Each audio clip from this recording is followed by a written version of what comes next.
Alden with short update dyan sa Noel Bazaar sa World Trade Center kung saan inabangan si Alden. Ayun, kasama niya sila Mamatin at Layson. Ito pa nga in-interview pa nga si Alden GMA News.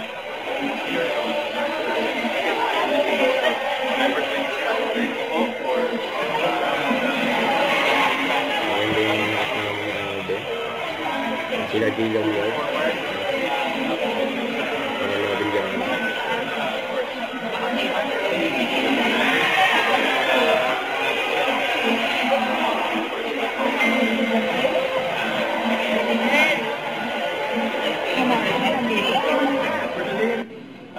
I'm really much honored, and of course I would like to thank Ms. Mayos Gozang Bautista for inviting me here today. Actually, mag-segue na rin po ako. Meron po kaming booth dito sa Noel Bazaar right now because I'll be celebrating my 15th anniversary in show business, and I will be having fan meet po this coming December 13 sa Santa Rosa Multipurpose Complex po where I grew up. So mamaya pupunta po ako doon, kita tayo doon, and sana po masuportahan niyo ako with this event. And of course, we'd like to thank Ms. Mayos again, and of course, the whole organizers of Noel Bazaar for having us here today.